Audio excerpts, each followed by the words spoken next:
Good morning everyone. This is Girisha, Assistant Professor, Government First Grade College, Badavanalli. Welcome to Digital Learning. In the last class, we discussed merchant banking and we discussed the meaning of merchant banking and what are all the services provided by the merchant banking. So, merchant banking ಅಂತಂದ್ರೆ ಏನು, ಅದ್ರ ಜೊತೆಗೆ ಅದರ services ಯಾವ ರೀತಿಯ ಸರ್ವಿಸಸ್ಗಳನ್ನು ಅದು ಒಂದು ಕಸ್ಟಮರ್ಸ್ಗೆ provide ಮಾಡುತ್ತೆ ಅನ್ನೋದ್ರ ಬಗ್ಗೆ ಕಳೆದ ತರಗತಿಯಲ್ಲಿ ನಾವು ಡಿಸ್ಕಷನ್ ಮಾಡಿದ್ವಿ. Today in this class we are going to discussing another one of the important financial service, that is leasing. So ಇವತ್ತಿನ ತರಗತಿಯಲ್ಲಿ ನಾವು ಲೀಸಿಂಗ್ ಬಗ್ಗೆ ತಿಳ್ಕೊಳ್ಳೋಣ. ಇಲ್ಲಿ ಲೀಸಿಂಗ್ ಅಂತಂದರೆ ಕೇಳಿದ್ದೀರಾ ಅಂದ್ಕೊತೀನಿ ನಾನು. ಏನು ಹೇಳ್ಬೋದು ಲೀಸಿಂಗ್ ಅಂತಂದರೆ, it's an arrangement between the lessor and lessee ಅಂತ ಹೇಳ್ಬೋದು. It's an arrangement between the lessor and lessee. So ಇಲ್ಲೇನು ಹೇಳ್ತಾ ಇದ್ದೀವಿ ಅಂದರೆ, lease is an agreement between lessor and lessee ಅಂತಲೂ ಕೂಡ ಹೇಳ್ಬೋದು. Lease is an agreement under which a company or a firm acquire a right to make use of capital asset like machinery on payment of prescribed fees called rental charges. So ಇಲ್ಲಿ ಇಬ್ಬರು ವ್ಯಕ್ತಿಗಳು ಬರ್ತಾರೆ. ಒಬ್ಬನು lesser ಅಂತ ಒಬ್ಬನು ಬರ್ತಾನೆ, another one is lessee ಅಂತ ಬರ್ತಾನೆ. ಸೊ ಇಲ್ಲಿ ಲೆಸ್ಸಿ ಅಂತಂದರೆ ಯಾರು? The person one who have an exclusively right to use the property that may be the capital asset by paying the rental charges to the lessor. So lessee ಅಂದರೆ ಯಾರು ಅಂದರೆ, ಯಾವುದೇ ಒಂದು ಪ್ರಾಪರ್ಟಿನ ಯುಟಿಲೈಸ್ ಮಾಡೋವಂಥ ಒಂದು ರೈಟ್ನ ತೊಗೊಂಡು ಆ ಪ್ರಾಪರ್ಟಿನ ಯುಟಿಲೈಸ್ ಮಾಡ್ಕೊಳ್ತಾ, ಸೊ ಒಂದು ರೆಂಟಲ್ ಫೀಸ್ನ ಲೆಸ್ಸಾರ್ಗೆ ಯಾರು ಕೊಡ್ತಾನಲ್ಲ ಅವನ್ನ ನಾವು ಲೆಸ್ಸಿ ಅಂತ ಕರಿತೀವಿ. ಇಲ್ಲಿ ಲೆಸ್ಸಾರ್ ಅಂದರೆ ಯಾರು? ಲೆಸ್ಸರ್ ಅಂದರೆ the person one who owner of the property. So ಯಾರು ಓನರ್ ಆಗಿರ್ತಾನೆ, the person one who gives the lease the property to the lessee. So ಯಾರು ಪ್ರಾಪರ್ಟಿಯನ್ನು ಲೀಸಿಗೆ ಕೊಡ್ತಾನಲ್ಲ, ಸೊ ಅವನ್ನ ನಾವು ಲೆಸ್ಸರ್ ಅಂತ ಕರಿತೀವಿ. ಸೊ ಇನ್ನೊಂದು ಮೀನಿಂಗ್ ನಾವು ನೋಡೋದಾದರೆ, lessee cannot acquire any ownership to the asset but he can use it and you have full control of it. You expected to pay all the maintenance charges and repairing charges and operating cost. ಇಲ್ಲಿ ಲೀಸಿಂಗಲ್ಲಿ ಏನಾಗುತ್ತಪ್ಪ ಅಂದರೆ, ಇಬ್ಬರು ವ್ಯಕ್ತಿಗಳು ಬರ್ತಾರೆ, leasing lessor and lessee ಅಂತ. Lessor ಅಂದರೆ ಯಾರು? ಓನರ್ ಅವನು. So is giving a lease the property to the some other person is called as lessee. So lesser ಏನು ಮಾಡ್ತಾನೆ, ಲೀಸಿ ಅನ್ನೋ ಒಬ್ಬ ವ್ಯಕ್ತಿಗೆ ಪ್ರಾಪರ್ಟಿನ ಕೊಡ್ತಾನೆ. ಸೊ ಲೆಸ್ಸಿ ಏನು ಮಾಡ್ತಾನೆ, ಆ ಪ್ರಾಪರ್ಟಿನ ಯುಟಿಲೈಸ್ ಮಾಡ್ಕೊಳ್ತಾ ಅವನೇನು ಮಾಡ್ತಾನೆ, ರೆಂಟಲ್ ಚಾರ್ಜಸ್ ಕೊಡ್ತಾನೆ. ಅದು ಸರ್ಟನ್ ಚಾರ್ಜಸ್ ಕೊಡ್ತಾನೆ for a specified period of time. So ಒಂದು ಪರ್ಟಿಕ್ಯುಲರ್ ಪೀರಿಯಡ್ ಆಫ್ ಟೈಮ್ವರೆಗೂ ಕೂಡ ಅವನೇನು ಮಾಡ್ತಾನೆ, ಒಂದು ಸರ್ಟನ್ ಚಾರ್ಜಸ್ ಕೊಡ್ತಾನೆ. ಅವನ್ನ ನಾವು ರೆಂಟಲ್ ಚಾರ್ಜಸ್ ಅಂತಲೂ ಕೂಡ ಕರಿತೀವಿ. ಅರ್ಥ ಆಯಿತಾ? ಸೊ ಲೀಸಿ ಅಂದರೆ ಇಷ್ಟು ಅರ್ಥ ಮಾಡ್ಕೊಳ್ಳಿ. ಈಗ ಇದರ ಅರ್ಥ ಏನಂದರೆ, ನಮ್ಮ ಹಳ್ಳಿ ಕಡೆ ಎಲ್ಲ ನಮಗೆ ಗೊತ್ತಿದೆ. ಏನು, ಈಗ ನಮಗೊಂದು ಟ್ರ್ಯಾಕ್ಟ್ರ್ ಬೇಕಿದೆ. ಟ್ರ್ಯಾಕ್ಟ್ರು ನಾವು ಪರ್ಚೇಸ್ ಮಾಡೋದಿಲ್ಲ, ನಾವೇನು ಮಾಡ್ತೀವಿ, ಲೀಸಾಗಿ ತೊಗೊಳ್ತೀವಿ. ಲೀಸಾಗಿ ಅಂತಂದ್ರೆ ಏನು, ಒಂದು 3 ಮಂತ್ಸ್ಗೋ 4 ಮಂತ್ಸ್ಗೋ ನಾವೇನು ಮಾಡ್ತೀವಿ, ಸರ್ಟನ್ ರೆಂಟ್ನ ಕೊಟ್ಬಿಟ್ಟು ಅವನ ಟ್ರ್ಯಾಕ್ಟ್ರ್ ಓನರ್ಗೆ ಸ್ವಲ್ಪ ಚಾರ್ಜಸ್ ಕೊಟ್ಬಿಟ್ಟು ಆ ಟ್ರ್ಯಾಕ್ಟ್ರನ್ನ ನಮ್ಮ ಹತ್ರ ತೊಗೊತೀವಿ. ನಾವು 3 ತಿಂಗಳು 4 ತಿಂಗಳ ಪ್ರಾಪರ್ಟಿನ ಯೂಸ್ ಮಾಡ್ಕೊಳ್ತೀವಿ. ಯೂಸ್ ಆದಮೇಲೆ ಏನು ಮಾಡ್ತೀವಿ, ಆ ಪ್ರಾಪರ್ಟಿನ ವಾಪಸ್ ಕೊಡ್ತೀವಿ. ಈ ಒಂದು ಅರೇಂಜ್ಮೆಂಟ್ನ ನಾವೇನಂತ ಕರಿತೀವಿ, ಲೀಸಿಂಗ್ ಅಂತೇಳಿ ಕರಿತೀವಿ ಅಂತ. ಕ್ಲಿಯರಾ? So lease is an agreement under which a company or a firm acquire to right to make use of capital asset like machinery on payment of prescribed fees called rental charges. Clear ಅಲ್ಲ? So ಇದು ಲೀಸಿಂಗ್ಗೆ meaning ಆಗುತ್ತೆ. Next definition ನೋಡೋದಾದರೆ, lease is in a contract whereby the owner of the asset called lessor. ಯಾರು owner ಆಗಿರ್ತಾನೆ ಪ್ರಾಪರ್ಟಿಗೆ, lesser owner ಆಗಿರ್ತಾನೆ. ಈ ಗ್ರಾಂಟ್ ಟು ಅನದರ್ ಪಾರ್ಟಿ, ಯಾರಿಗೆ ಕೊಡ್ತಾನೆ, ಲೆಸ್ಸಿಗೆ ಕೊಡ್ತಾನೆ. ಏನು ಕೊಡ್ತಾನೆ, the exclusively right to use the asset usually for an agreed period of time in return for the payment of rent. ಕ್ಲಿಯರನ್ನು ಹೇಳಿದ್ದು. ಇಲ್ಲಿ ಲೆಸ್ಸರ್ ಮತ್ತು ಲೆಸ್ಸಿ ಅಂತ ಇಬ್ಬರು ಇರ್ತಾರೆ ಅಂತ ಹೇಳಿದೆ. ಲೆಸ್ಸರ್ ಯಾರು? ಓನರು. ಓಕೆನಾ? ಅವನು ಬೇರೊಬ್ಬ ವ್ಯಕ್ತಿಗೆ ಆ ಪ್ರಾಪರ್ಟಿನ ಯುಟಿಲೈಸ್ ಮಾಡೋವಂಥ ಒಂದು ರೈಟ್ನ ಕೊಡ್ತಾನೆ. ಸೊ ಅವ್ನು ಯೂಸ್ ಮಾಡ್ಕೊಳ್ಳೋವಂಥ ರೈಟು ಯಾರಿಗಿರುತ್ತಂದರೆ, ಅವ್ನು ಲೆಸ್ಸಿಗಿರುತ್ತೆ. ಅಂದರೆ ಯಾರು ಕೊಡ್ತಾರೆ, ಲೆಸ್ಸರ್ ಕೊಡ್ತಾನೆ. ಸೊ ಲೆಸ್ಸಿಗೆ ಏನು ಮಾಡಬೇಕಾಗುತ್ತೆ, ಆ ಪ್ರಾಪರ್ಟಿ ಯುಟಿಲೈಸ್ ಮಾಡ್ಕೊಂಡಿದ್ದಕ್ಕೆ ಅವನೇನು ಮಾಡಬೇಕಾಗುತ್ತೆ, ಅವನಿಗೆ ಸರ್ಟನ್ ಫೀಸ್ನ ಕೊಡ್ತಾನೆ. ಅದನ್ನ ನಾವು ರೆಂಟಲ್ ಚಾರ್ಜಸ್ ಅಂತ ಕರಿತೀವಿ, ಅಥವಾ ರೆಂಟ್ ಅಂತಲೂ ಕೂಡ ಕರಿತೀವಿ. ಸೊ ಇಲ್ಲಿ ಓನರ್ಶಿಪ್ ಯಾರ ಹತ್ರ ಇರುತ್ತೆ, ಲೆಸ್ಸರ್ ಹತ್ರನೇ ಇರುತ್ತೆ ownership. Ownership is not going to transfer to the lessee. ಲೆಸ್ಸಿಗೆ ಯಾವುದೇ ಕಾರಣಕ್ಕೂ ಕೂಡ ಓನರ್ಶಿಪ್ ಟ್ರಾನ್ಸ್ಫರ್ ಆಗೋದಿಲ್ಲ. ಸೊ ಅವನೇನು ಮಾಡ್ಬೋದು, he can utilise the property for a specified period of time by paying certain amount, it's a form of rent. So ಇಲ್ಲಿ ಇವನೇನು ಮಾಡ್ತಾನೆ, ಒಂದು ಸ್ಪೆಸಿಫಿಕ್ ಪೀರಿಯಡ್ ಆಫ್ ಟೈಮ್ವರೆಗೂ ಕೂಡ ಅವನೇನು ಮಾಡ್ತಾನೆ, ರೆಂಟ್ನ ಪೇಮೆಂಟ್ ಮಾಡೋದ್ರ ಮೂಲಕ ಆ ಪ್ರಾಪರ್ಟಿನ ಯುಟಿಲೈಸ್ ಮಾಡ್ಕೊತಾನೆ. ಸೊ ಈ ಒಂದು ಅಗ್ರಿಮೆಂಟ್ನ, ಈ ಒಂದು ಅರೇಂಜ್ಮೆಂಟ್ನ ನಾವೇನಂತ ಕರಿತೀವಿ, ಲೀಸಿಂಗ್ ಅಂತೇಳಿ ಕರಿತೀವಿ. ಕ್ಲಿಯರಾ? ಸೊ ಡೆಫಿನೇಷನ್ ಇನ್ನೊಂದು ಸಾರಿ ಹೇಳೋದಾದರೆ, lease is a contract whereby the owner of an asset grants to another party, that is lessee the exclusively right to use the asset, usually for an agreed period of time, in return for the payment of rent. certain payment of rent ಗೆ certain payment receive ಮಾಡ್ಕೊಂಡು ಅವನು ಏನು ಮಾಡ್ತಾನೆ, ಆ ಪ್ರಾಪರ್ಟಿನ utilise ಮಾಡುವಂಥ ಒಂದು ರೈಟ್ನ transfer ಮಾಡ್ತಾನಲ್ಲ, so ಅದನ್ನು ನಾವು ಲೀಸಿಂಗ್ ಅಂತ ಕರಿತೀವಿ, ಅಥವಾ ಲೀಸ್ ಅಗ್ರಿಮೆಂಟ್ ಅಂತಲೂ ಕೂಡ ನಾವು ಕರಿತೀವಿ ಅಂತ. ಕ್ಲಿಯರ್ ಅಲ್ಲ? ಸೊ ಇಲ್ಲಿ ಇಬ್ಬರು ವ್ಯಕ್ತಿಗಳು ಬರ್ತಾರೆ. ಯಾರು? ಲೆಸ್ಸಾರ್ ಅಂತ ಒಬ್ಬನು ಬರ್ತಾನೆ, ನೆಕ್ಸ್ಟ್ ಒನ್ ಲೆಸ್ಸಿ ಅಂತ ಬರ್ತಾನೆ. ಲೆಸ್ಸಾರ್ ಯಾರು? Is a owner of the property. So ಅವನೇನು ಮಾಡ್ತಾನೆ, ಅವನು ಓನರ್ ಆಗಿರ್ತಾನೆ. ಲೆಸ್ಸಿ ಯಾರು? The person one who have a exclusively right to use the property. ಆ ಪ್ರಾಪರ್ಟಿನ ಯುಟಿಲೈಸ್ ಮಾಡ್ಕೊಳ್ಳೋವಂಥ ರೈಟ್ ಯಾರಿಗಿರುತ್ತಲ್ಲ ಅವನ್ನ ಲೆಸ್ಸಿ ಅಂತ ಕರೀತಾನೆ. ಕ್ಲಿಯರ್ ಅಲ್ಲ? ಸೊ ಇಷ್ಟ ಅರ್ಥ ಆದರೆ ಸಾಕಾಗುತ್ತೆ. ನೆಕ್ಸ್ಟು ಟೈಪ್ಸ್ ಆಫ್ ಲೀಸಿಂಗ್ ನೋಡೋಣ. ಓಕೆನಾ? ಸೊ ಟೈಪ್ಸ್ ಆಫ್ ಲೀಸಿಂಗಲ್ಲಿ ಫಸ್ಟ್ ಒಂದು ಫೈನಾನ್ಷಿಯಲ್ ಲೀಸ್ ಅಂತ ಇದೆ. So financial lease it's also known as capital lease, long term lease, net lease and close lease. In a financial lease, the lessee selects the equipment, settles the price and terms of the sale, and arranges with the leasing company to buy it. He enter into irrevocable and non-cancelable contractual agreement with the leasing company. ಇದೊಂದು ಸ್ವಲ್ಪ special type of leasing ಅಂತಲೇ ಕರಿಬೋದು. ಇಲ್ಲಿ ಲೀಸಿಂಗಲ್ಲಿ ಏನು ಹೇಳ್ತಿದ್ದೆ ನಾನು, ಒಂದು specific period of ಟೈಮ್ವರೆಗೂ ಕೂಡ ಪ್ರಾಪರ್ಟಿನ ಯುಟಿಲೈಸ್ ಮಾಡ್ಕೊತಾನೆ ಲೆಸ್ಸಿ, ಆಮೇಲೆ ಏನು ಮಾಡ್ತಾನೆ, ಆ ಪ್ರಾಪರ್ಟಿನ ವಾಪಸ್ ಕೊಡ್ತಾನೆ. ಯಾರಿಗೆ? ಲೆಸ್ಸರ್ಗೆ. ಬಟ್ ಫೈನಾನ್ಷಿಯಲ್ ಲೀಸಲ್ಲಿ ಏನಾಗುತ್ತೆ ಅಂತಂದರೆ, it's a non contractual non cancellable lease ಅಂತ ಹೇಳ್ತಾನೆ. ಅದನ್ನ ಇಲ್ಲಿ ಕ್ಯಾಪಿಟಲ್ ಲೀಸ್ ಅಂತಲೂ ಕೂಡ ಕರಿತೀವಿ, ಅದನ್ನು ಇಲ್ಲಿ ಲಾಂಗ್ ಟರ್ಮ್ ಲೀಸ್ ಅಂತಲೂ ಕೂಡ ಕರಿತೀವಿ.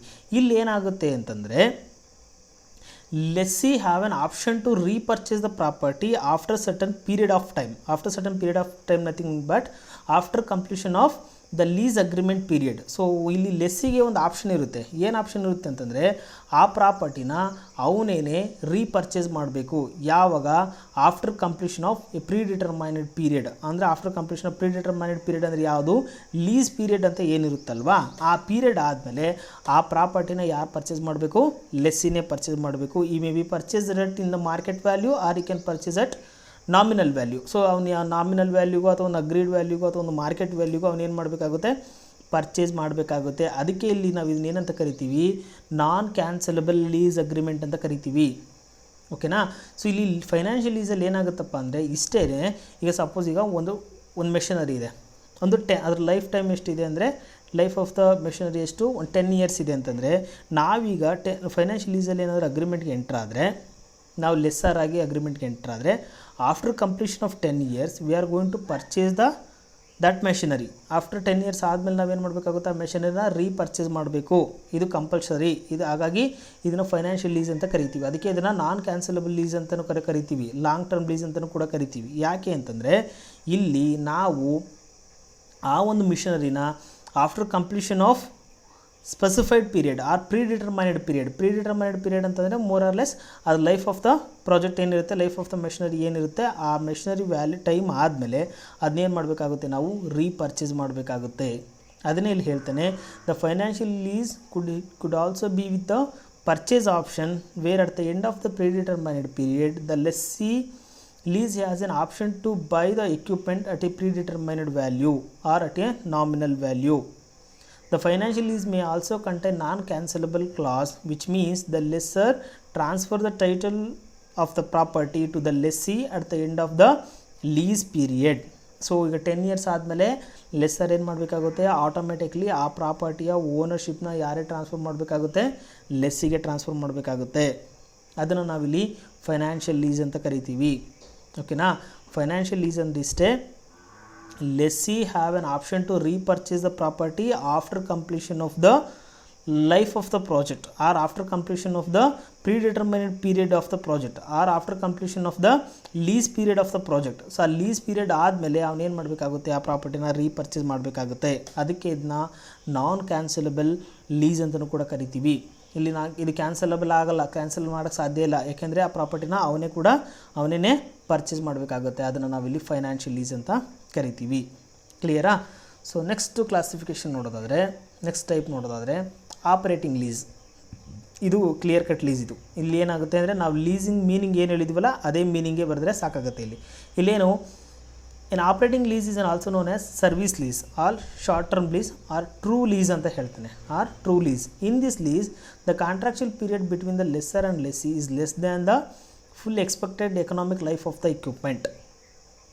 This means that the lease for a limited period, maybe a month or 6 months or a year or few years, the lease is terminable by giving a stipulated notice as per the agreement. Operating lease ಅಂತಂದರೆ ಏನು ಗೊತ್ತಾ? It's an opposite to the financial lease. Financial ಲೀಸಲ್ಲಿ ಏನು ಮಾಡ್ತಿದ್ವಿ, ಪೂರ್ತಿ complete ಆಗೋವರೆಗೂ ಆ 10 years life of the project ಇತ್ತು ಅಂತಂದರೆ ಆ 10 yearsವರೆಗೂ ಕೂಡ ನಾವೇ ಅಗ್ರಿಮೆಂಟ್ ನಾವೇ ಯೂಸ್ ಮಾಡಬೇಕು ಆ ಪ್ರಾಪರ್ಟಿನ. 10 years ಆದಮೇಲೆ ನಾವು ಅದನ್ನು ರೀಪರ್ಚೇಸ್ ಮಾಡಬೇಕು. ಯಾರು? ಲೆಸ್ಸಿ ಏನು ಮಾಡಬೇಕಾಗುತ್ತೆ? ರೀಪರ್ಚೇಸ್ ಮಾಡಬೇಕಾಗುತ್ತೆ. ಆಪ್ರೇಟಿಂಗ್ ಲೀಸ್ ಅಂತಂದರೆ ಏನು ಗೊತ್ತಾ? It's a short term lease ಅಂತ ಹೇಳ್ತಾನೆ. ಶಾರ್ಟ್ ಟರ್ಮ್ ಲೀಸ್ ಅಂತಂದರೆ here the lessor and lessee enter into an agreement. That means lease ಅಗ್ರಿಮೆಂಟ್ಗೆ ಎಂಟರ್ ಆಗ್ತಾರೆ. ಎಂಟರ್ ಆದಮೇಲೆ ಲೆಸ್ಸಿ ಏನು ಮಾಡ್ತಾನೆ, ಒಂದು 2 ವರ್ಷಕ್ಕೋ 3 ವರ್ಷಕ್ಕೋ ಆ ಪ್ರಾಪರ್ಟಿನ ಯೂಸ್ ಮಾಡ್ಕೊತಾನೆ. ಯೂಸ್ ಮಾಡ್ಕೊಂಡಾದ್ಮೇಲೆ ಆ ಪ್ರಾಪರ್ಟಿನ ವಾಪಸ್ ಕೊಡ್ತಾನೆ. ಯಾರಿಗೆ? ಲೆಸ್ಸರ್ಗೆ. By paying certain rental charges. ಅದಕ್ಕೇನು ಅಗ್ರಿಮೆಂಟ್ ಆಗಿರುತ್ತೆ ಆ ರೆಂಟಲ್ ಚಾರ್ಜಸ್ ಪ್ರಕಾರ ಅವನು ಆ ಪ್ರಾಪರ್ಟಿ ಯುಟಿಲೈಸ್ ಮಾಡ್ಕೊತಾನೆ. ಆ ಪ್ರಾಪರ್ಟಿ ಯುಟಿಲೈಸ್ ಮಾಡಿಕೊಂಡು ಆ ಪ್ರಾಪರ್ಟಿನ ವಾಪಸ್ ಕೊಡ್ತಾನೆ. The ownership will remain with the lessor ಹತ್ರನೇ ಓನರ್ಶಿಪ್ ಇರುತ್ತೆ. Ownership will not transfer to the lessee after completion of the lease agreement ಆದಮೇಲೆ, ಆ ಪೀರಿಯಡ್ ಆದಮೇಲೆ ಆ ಪ್ರಾಪರ್ಟಿಯ ಓನರ್ಶಿಪ್ಪು ಲೀಸಿಗೆ ಲೆಸ್ಸಿಗೆ ಟ್ರಾನ್ಸ್ಫರ್ ಆಗೋದಿಲ್ಲ, ಲೆಸ್ಸರ್ ಹತ್ರನೇ ಇರುತ್ತೆ. ಅವನೇ ಓನರ್ ಆಗಿ ಕಂಟಿನ್ಯೂ ಆಗ್ತಾನೆ. ಸೊ ಇಲ್ಲಿ ಏನಾಗುತ್ತೆ, 10 years of the project life of the project ಇತ್ತು ಅಂತಂದರೆ ಅವನು 3 ವರ್ಷ 4 ವರ್ಷ ಯೂಸ್ ಮಾಡ್ಕೊತಾನೆ. ಅದಾದಮೇಲೆ ಆ ಪ್ರಾಪರ್ಟಿನ ರಿಟರ್ನ್ ಮಾಡ್ತಾನೆ. ಯಾರಿಗೆ? ಲೆಸ್ಸರ್ಗೆ. ಇದನ್ನು ನಾವೇನಂತ ಕರಿತೀವಿ? ಆಪ್ರೇಟಿಂಗ್ ಲೀಸ್ ಅಂತೇಳಿ ಕರಿತೀವಿ. ಕ್ಲಿಯರಾ? ಸೊ ಫೈನಾನ್ಷಿಯಲ್ ಲೀಸ್ ಆಯಿತು. ನೆಕ್ಸ್ಟ್ ಒನ್ ಆಪ್ರೇಟಿಂಗ್ ಲೀಸ್ ಆಯಿತು. ಮೂರನೇದು ಥರ್ಡ್ ಒನ್ ನೋಡೋದಾದರೆ ಲಿವರೇಜ್ ಲೀಸ್. ಲಿವರೇಜ್ ಲೀಸ್ ಅಂತಂದರೆ a leverage lease is used for financing those asset which required huge capital outlay. So ಈ ಥರ ಲೀಸನ್ನ ಲಿವರೇಜ್ ಲೀಸ್ನ ನಾವೆಲ್ಲಿ ಕಾಣ್ಬೋದು ಅಂತಂದರೆ the capital required for acquiring of machinery or equipment is huge. So ತುಂಬ ಕೋಟ್ಯಾಂತರ ರೂಪಾಯಿ ಪ್ರಾಜೆಕ್ಟ್ಗಳು ಇರ್ತಾವಲ್ವ, ದೊಡ್ಡ ಮಿಷನರಿಗಳು ಅಥವಾ crores together property crores to ಅಮೌಂಟ್ನ ಇನ್ವೆಸ್ಟ್ಮೆಂಟ್ ಮಾಡಿ ಅಕ್ವೈರ್ ಮಾಡುವಂಥ ಪ್ರಾಪರ್ಟಿಗಳಿದ್ದಾಗ ಆ ರೀತಿಯಾದ ಮೆಷಿನರಿಗಳನ್ನ ಅಕ್ವೈರ್ ಮಾಡ್ಕೊಳ್ಳೋಕ್ಕೆ ಈ ರೀತಿಯಾದ ಒಂದು ಲಿವರೇಜ್ ಲೀಸನ್ನು ನಾವು ಇಲ್ಲಿ ಯೂಸ್ ಮಾಡ್ತೀವಿ. ಇಲ್ಲಿ ಲಿವರೇಜ್ ಲೀಸಲ್ಲಿ 3 persons ಬರ್ತಾರೆ, 3 parties ಬರ್ತಾರೆ. ಒನ್ ಈಸ್ ಲೆಸ್ಸಿ ಬರ್ತಾನೆ, ಲೆಸ್ಸಿ ಅಂದರೆ ಗೊತ್ತಿದೆ, ಲೆಸ್ಸರ್ ಅಂತ ಬರ್ತಾನೆ. ಮೂರನೇದು ಲೆಂಡರ್ ಅಂತಲೂ ಕೂಡ ಒಬ್ಬನು ಬರ್ತಾನೆ. ಲೆಂಡರ್ ಅಂದರೆ ಯಾರು? The person one who lending the money for acquiring of the property. So ಇವನೇನು ಮಾಡ್ತಾನೆ, ಲೆಸ್ಸರ್ಗೆ ಆ ಮೆಷಿನರಿನ ಅಕ್ವೈರ್ ಮಾಡ್ಕೊಳ್ಳೋಕ್ಕೆ ಲೆಂಡ್ ಮಾಡಿರ್ತಾನೆ, ಸಾಲವಾಗಿ ಅಮೌಂಟ್ನ ಕೊಟ್ಟಿರ್ತಾನೆ. ಸೊ ಲೆಸ್ಸರ್ ಪ್ರಾಪರ್ಟಿನ ಅಕ್ವೈರ್ ಮಾಡಿಕೊಂಡು ಯಾರಿಗೆ ಕೊಡ್ತಾನೆ? ಲೀಸ್ಗೆ, ಲೆಸ್ಸಿಗೆ ಕೊಡ್ತಾನೆ. ಓಕೆನಾ? ಸೊ ಲಿವರೇಜ್ ಲೀಸ್ನ ನಾವು ಎಲ್ಲಿ ಕಾಣ್ಬೋದು ಅಂತಂದರೆ ಹ್ಯೂಜ್ ಕ್ಯಾಪಿಟಲ್ ಔಟ್ಲೇ ಅಂತ ಹೇಳ್ತಾನೆ. ಅಂದರೆ 50 lakhs, 1 crore, 2 crore, 3 crores ಏನಾದರೂ ಇನ್ವೆಸ್ಟ್ಮೆಂಟ್ ಮಾಡಿ ಯಾವುದೋ ಒಂದು ಮಿಷನನ್ನು ಅಕ್ವೈರ್ ಮಾಡ್ಕೋಬೇಕಾದಾಗ ಸೊ ನಾವು ಯಾವ ರೀತಿಯ ಲೀಸ್ನ ನೋಡ್ಬೋದು? ಲಿವರೇಜ್ ಲೀಸ್ನ ನಾವು ನೋಡ್ಬೋದು. ಓಕೆನಾ? ಸೊ ದಿಸ್ ಈಸ್ ಅಬೌಟ್ ದೇವರ್ leverage lease. Next one sale and lease back ಅಂತ ಹೇಳ್ತಾನೆ. ಸೇಲ್ ಆ್ಯಂಡ್ ಲೀಸ್ ಬ್ಯಾಕ್ ಇದು ಸ್ವಲ್ಪ ನೋಡ್ಕೊಳ್ಳಿ. Under this type of lease A firm which have an asset sell it to the leasing company and get it back on lease. The asset is generally sold at its market value.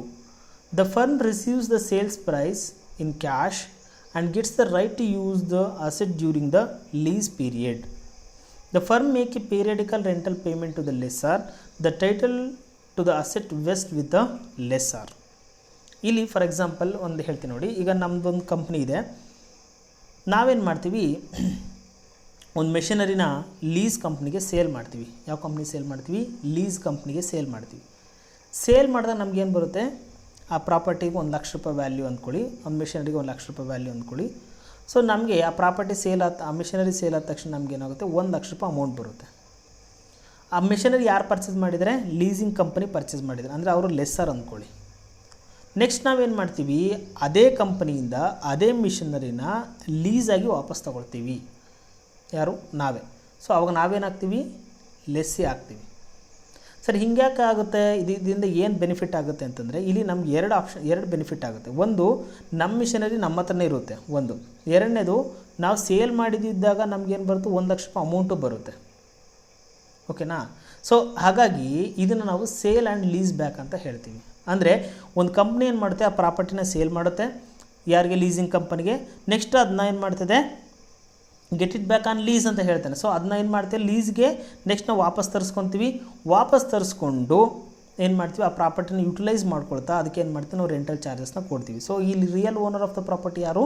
Leasing company is the real owner of the property. We are the lessee. We are going to utilise the property by making the rental charges to the leasing company. ನಾವೇನು ಮಾಡ್ತೀವಿ, rental ಚಾರ್ಜಸ್ನ leasing ಕಂಪ್ನಿಗೆ ಕೊಡೋದ್ರ ಮೂಲಕ ಆ ಪ್ರಾಪರ್ಟಿನ utilise ಮಾಡ್ಕೊತೀವಿ. ಇಲ್ಲಿ ನಮಗೆ 2 ರೀತಿಯ ಬೆನಿಫಿಟ್ ಆಗುತ್ತೆ. ಒಂದು, ಮೆಷಿನರಿ ನಮ್ಮ ಹತ್ರನೇ ಇರುತ್ತೆ. ಓಕೆನಾ? ಸೊ ಮೆಷಿನರಿ ನಮ್ಮ ಹತ್ರನೇ ಇರುತ್ತೆ, ನಮಗೆ ಸೇಲ್ ಮಾಡಿದಾಗ ನಮ್ಗೆ ಅಮೌಂಟು ಕೂಡ ನಮಗೆ ಬರುತ್ತೆ ಅಂತ. ಸೊ ಈ ರೀತಿಯ ಬೆನಿಫಿಟ್ ತೊಗೊಳ್ಳಿಕ್ಕೆ ನಾವೇನು ಮಾಡ್ತೀವಿ, ಸೇಲ್ ಆ್ಯಂಡ್ ಲೀಸ್ ಬ್ಯಾಕ್ ಅನ್ನೋ ಒಂದು ಲೀಸ್ನ ಆಪ್ಷನ್ನ ಯೂಸ್ ಮಾಡ್ಕೊತೀವಿ. This is also one of the type of leasing. ಕ್ಲಿಯರಾ? So next one, cross border lease. Cross border lease ಏನು? ಕ್ರಾಸ್ ಬಾರ್ಡರ್ ಲೀಸ್ ಅಂದರೆ the leasing agreement or leasing transaction taken place between 2 or more countries or 2 countries. So ಇಲ್ಲಿ ಯಾವುದೇ leasing agreement ಒಂದು ದೇಶ ಮತ್ತು ಇನ್ನೊಂದು ದೇಶದ ಮಧ್ಯೆ ನಡೆದಾಗ ಅದನ್ನು ನಾವು ಕ್ರಾಸ್ ಬಾರ್ಡರ್ ಲೀಸ್ ಅಂತೇಳಿ ಕರಿತೀವಿ. ಕ್ರಾಸ್ ಬಾರ್ಡರ್ ಲೀಸ್ ಅಂತೇಳಿ ಕರಿತೀವಿ. ಕ್ಲಿಯರಾ? ಅಂತಾರಾಷ್ಟ್ರೀಯ ಲೀಸಿಂಗ್ ಅಂತಲೂ ಕೂಡ ನಾವು ಕರಿಬೋದು. ಸೊ ಇಲ್ಲಿ ಇಂಟರ್ನ್ಯಾಷನಲ್ ಲೀಸಿಂಗ್ ಅಂತಲೂ ಕೂಡ ನಾವಿಲ್ಲಿ ಕರಿಬೋದು ಅಂತ. ಓಕೆನಾ? So next one, wet lease and dry lease ಅಂತ ಬರುತ್ತೆ. ಏನು? Wet lease and dry lease.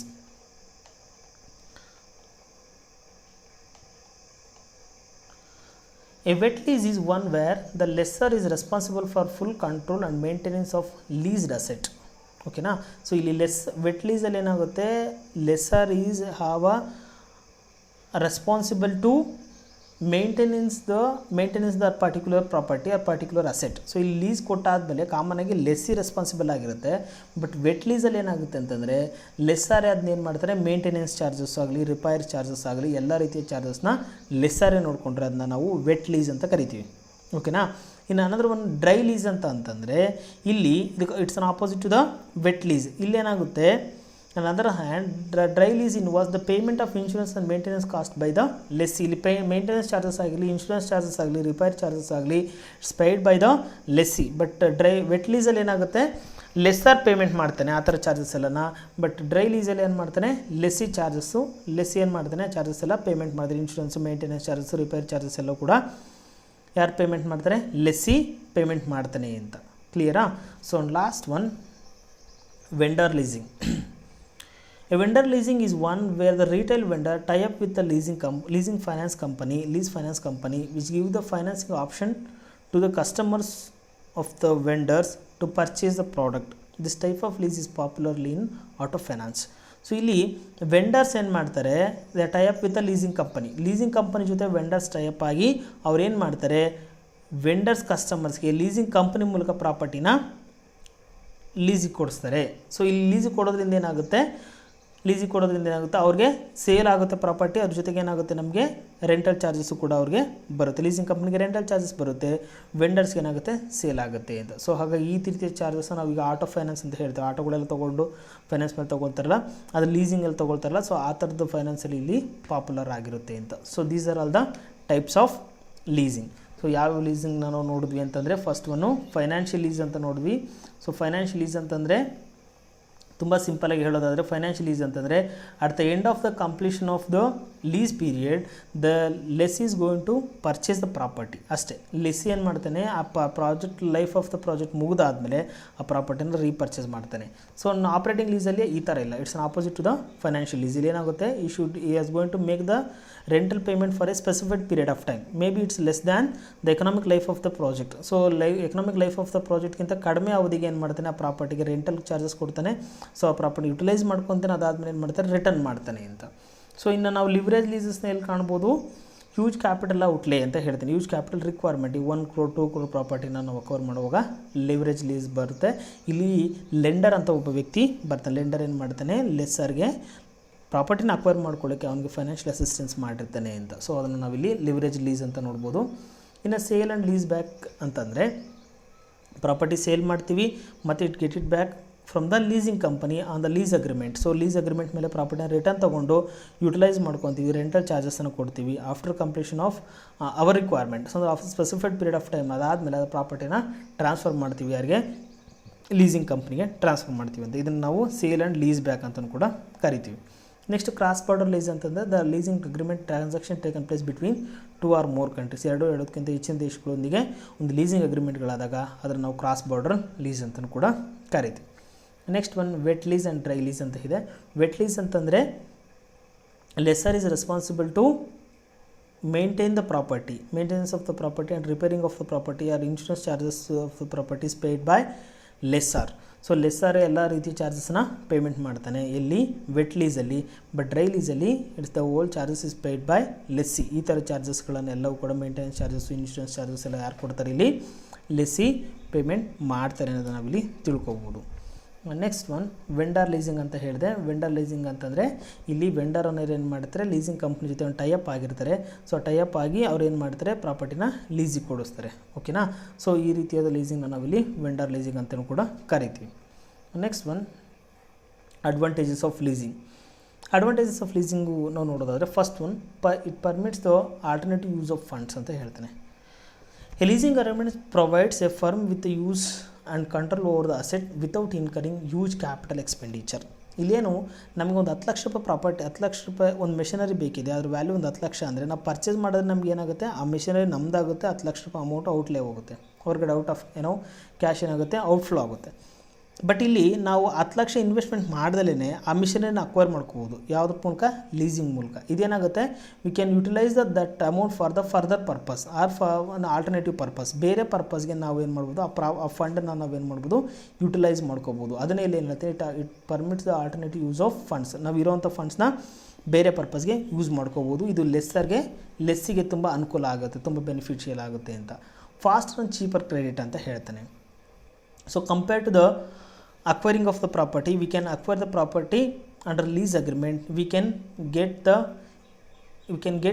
property, we can get the property with a cheaper credit rate. So cheaper credit rate ಅಂತಂದರೆ ತುಂಬ ಕಡಿಮೆ ನಮಗೆ ಕ್ರೆಡಿಟ್ ಫೆಸಿಲಿಟಿ. ಈಗ ನಾವು ಪ್ರಾಪರ್ಟಿನ ಪರ್ಚೇಸ್ ಮಾಡೋಕ್ಕೆ ಲೋನ್ಸ್ ಆ್ಯಂಡ್ ಅಡ್ವಾನ್ಸಸ್ ಏನು ರೈಸ್ ಮಾಡಿದ್ರೆ ಅದಕ್ಕೆ ಏನು ಮಾಡಬೇಕಾಗುತ್ತೆ, ನಾವು ಮತ್ತೆ ರೆಂಟ್ಸನ್ನು ಇಂಟ್ರೆಸ್ಟ್ ಎಲ್ಲ ಚಾರ್ಜಸನ್ನು ಪೇಮೆಂಟ್ ಮಾಡಬೇಕಾಗುತ್ತೆ. ಬಟ್ ನೀವು ಇಲ್ಲಿ ಲೀಸಿಂಗಲ್ಲಿ ತೊಗೊಂಡ್ರಾಗ ನೀವು ಯಾವುದೇ ಪ್ರಾಪರ್ಟಿನ ಹೋಲ್ ಅಮೌಂಟ್ನ ನಾವು ಕಟ್ಟೋದಿಲ್ಲ, ಬಟ್ ನಾವೇನು ಮಾಡ್ತೀವಿ, ಬರೀ ರೆಂಟಲ್ ಚಾರ್ಜಸ್ ಮೂಲಕ ಕಟ್ಟೋದ್ರಿಂದ ನಮಗೇನಾಗುತ್ತೆ, ನಾವು ಕಾಸ್ಟ್ ಆಫ್ ಕ್ಯಾಪಿಟಲ್ ತುಂಬ ಕಡಿಮೆ ಆಗುತ್ತೆ ಮತ್ತು ಈಸಿಯಾಗಿ ಪ್ರಾಪರ್ಟಿನ ಅಕ್ವೈರ್ ಮಾಡ್ಕೊತೀವಿ ಅಂತ. ಸೊ ಇಲ್ಲಿ ಯಾವುದೋ ಮಿಷನರಿನ ಅಕ್ವೈರ್ ಮಾಡ್ಕೋಬೇಕು ಅಂತ ಒಂದು ಪ್ರೊಸೀಜರ್ಸ್ ಇರುತ್ತೆ. ನಾವು ಅದಕ್ಕೆ ಇನ್ಸ್ಪೆಕ್ಟ್ ಮಾಡಬೇಕಾಗುತ್ತೆ, ಇಂಡೆಂಟ್ ತೊಗೋಬೇಕಾಗುತ್ತೆ, ಅದ್ರ ಬಗ್ಗೆ ಡೀಟೇಲ್ ಸ್ಟಡಿ ಮಾಡಬೇಕಾಗುತ್ತೆ. ಯಾಕಂದರೆ ಆ ಪ್ರಾಪರ್ಟಿ ಹ್ಯೂಜ್ ಇನ್ವೆಸ್ಟ್ಮೆಂಟ್ ಮಾಡ್ತಾ ಇರ್ತೀವಿ, ಯಾವುದೋ ಮಿಷನರಿನ ಇನ್ವೆಸ್ಟ್ಮೆಂಟ್ ಮಾಡ್ತೀವಿ, ಹ್ಯೂಜ್ ಇನ್ವೆಸ್ಟ್ಮೆಂಟ್ ಇರುತ್ತೆ ಮತ್ತು ಲಾಂಗ್ ಟರ್ಮ್ ಪ್ರಾಪರ್ಟಿ ಆಗಿರುತ್ತೆ ಅದು.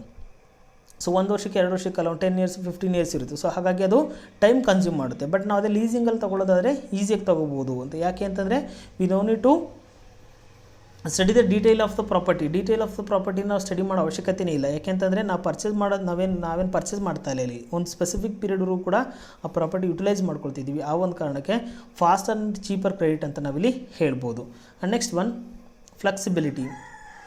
ಇಲ್ಲಿ ಫ್ಲೆಕ್ಸಿಬಿಲಿಟಿ ಅಂತಂದರೆ ಏನು ಅಂತಂದರೆ, we can change the property or we can replace the property by acquiring some other properties under the lease agreement. So ಇಲ್ಲಿ ನಾವೇನು ಮಾಡ್ಬೋದು, ಪ್ರಾಪರ್ಟಿನ ಎಕ್ಸ್ಚೇಂಜ್ ಮಾಡ್ಬೋದು ಅಥವಾ ಚೇಂಜ್ ಮಾಡ್ಬೋದು. ಈಗ ನಾವೇ ಒಂದು ಪ್ರಾಪರ್ಟಿನ ಪರ್ಚೇಸ್ ಮಾಡಿದ್ದೀವಿ ಅಂದರೆ, ಒಂದು ಮಿಷನರಿ ಪರ್ಚೇಸ್ ಮಾಡಿದ್ರೆ 10 yearsವರೆಗೂ ನಾವು ಅದೇ ಮಿಷನರಿ ಯೂಸ್ ಮಾಡಬೇಕಾಗುತ್ತೆ.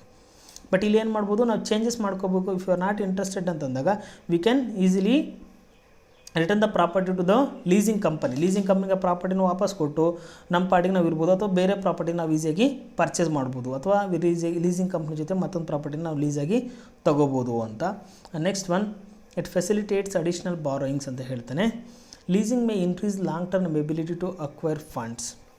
The lessee can utilize more funds for the working capital needs. Moreover, the acquisition of the property under lease agreement does not alter the debt equity ratio ಅಂತ ಹೇಳ್ತಾನೆ. ಅಂದರೆ we are not the owner of the property, so we are not going to show that property in the balance sheet. ಯಾವುದು balance ಶೀಟಲ್ಲಿ ಅಸೆಟ್ಸಲ್ಲಿ ನಾವೆಲ್ಲ ತೋರಿಸೋದಿಲ್ಲ ಪ್ರಾಪರ್ಟಿನ. Moreover ಈ ಪ್ರಾಪರ್ಟಿನ acquire ಮಾಡ್ಕೊಳ್ಳೋಕ್ಕೆ ನಾವೇನಾದರೂ capital investment ಮಾಡಿದ್ವಿ ಅಂತಂದರೆ ಮತ್ತೆ it influencing on the share capital ಅಥವಾ liability ಸೈಡಲ್ಲಿ ಮತ್ತೆ ನಾವು ತೋರಿಸಬೇಕಾಗುತ್ತೆ, ಫಂಡ್ ರೈಸ್ ಮಾಡೋದು ಅದೆಲ್ಲನ.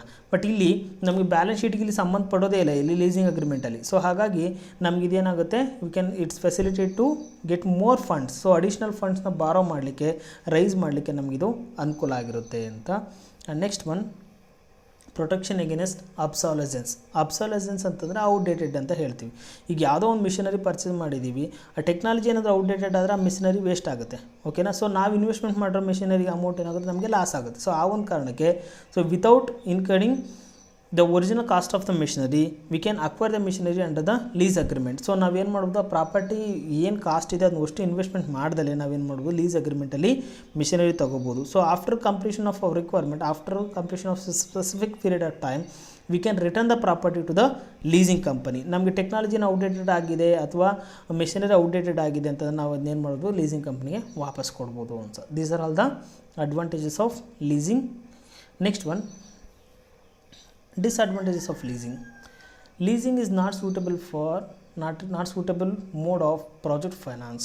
ಸೊ ಇಲ್ಲಿ ಯಾಕೆ ಪ್ರಾಜೆಕ್ಟ್ ಫೈನಾನ್ಸ್ಗೆ ಸೂಟಬಲ್ ಆಗೋದಿಲ್ಲ ಅಂತಂದರೆ, we have to pay the rental charges after completion of 1 month or 1 year. So within ನಾವೇನು ಮಾಡಬೇಕು, ತುಂಬ ಶಾರ್ಟ್ ಟರ್ಮಲ್ಲೇ ನಾವೇನು ಮಾಡಬೇಕು, ರೆಂಟಲ್ ಚಾರ್ಜಸ್ನ ರೀಪೇಮೆಂಟ್ ಮಾಡಬೇಕಾಗುತ್ತೆ ಅಂತ. ಬಟ್ ಪ್ರಾಜೆಕ್ಟ್ ಫೈನಾನ್ಸಲ್ಲಿ ನಮಗೆ ಇಮಿಡಿಯೇಟ್ ಇನ್ಕಮ್ ಬರೋದಿಲ್ಲ ಅಂತ. ಸೊ ಹಾಗಾಗಿ ನಾವು ಇಮಿಡಿಯೇಟ್ ರೆಂಟಲ್ನ ಚಾರ್ಜಸ್ನ ಪೇಮೆಂಟ್ ಮಾಡಲಿಕ್ಕೆ ಕಷ್ಟ ಆಗುತ್ತೆ ಅಂತ. This is one of the limitation of leasing.